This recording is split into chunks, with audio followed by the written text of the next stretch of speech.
the fox and the camel were very good friends and great thieves. One day, the two friends decided to cross the river to travel to a nearby farm to steal some food. The small fox could not swim, so the camel said to his friend, "Climb up onto my back and I will swim across the river." And so the fox climbed up onto the camel's back and the strong camel swam across the river to the other side. After crossing the river, the camel and the fox made their way to the farm. When they finally arrived at the farm, the fox caught herself a chicken while the camel dug up some lovely fresh vegetables.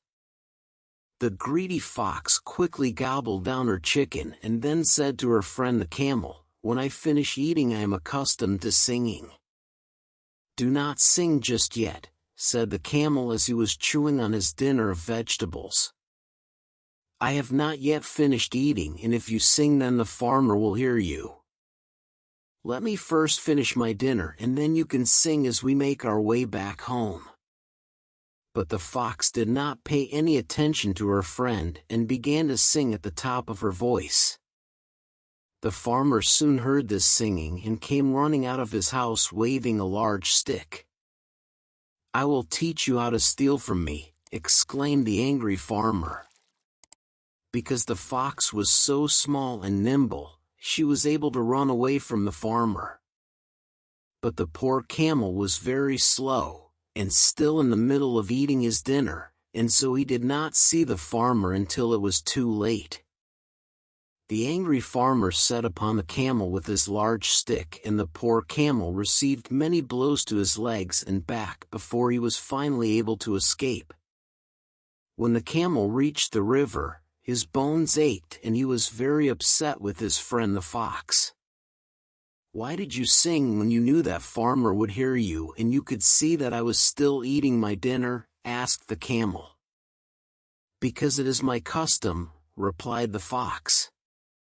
"Now let me climb upon your back so that we may return to our home across the river." Then the camel walked slowly down the riverbank into the water and began to swim across to the other side with the fox upon his back. When the camel was halfway across the river, at the point where the water was at its deepest and the current at its fastest, he stopped swimming and said to the fox, "When I have finished eating I am accustomed to taking a bath." "Do not take a bath," requested the fox. "I cannot swim, and if you take a bath I shall drown." "I am very sorry," said the camel, "but I always take a bath after I have eaten. It is my custom." And with that, the camel lowered his back into the deep water until the fox lost her grip on his back and began to splash around helplessly against the fast current. "Help me!" cried the desperate fox. "I am drowning! I am drowning!" The camel asked the fox, "Are you sorry that you were so selfish and caused me to be beaten by the farmer?" "Yes, yes, I am truly sorry," cried the fox just before her head disappeared once more beneath the water surface. The camel did not have the heart to watch his friend drown in the river, and so he pulled the little fox out of the water and placed her upon his back. Then the camel swam the rest of the way across the river and climbed up the bank and onto the warm grass. The fox realized that she had been very selfish and said to her friend, "I am very sorry for what I did, and I promise that you can trust me forever, and that is that. And I am sorry that I had to teach you a lesson today, but many times in life it is often a case of tit for tat."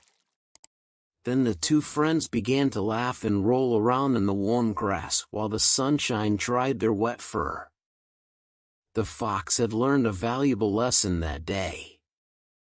She had learned that it was not good to betray a friend, and that if you do wrong by somebody then somebody might well do wrong by you.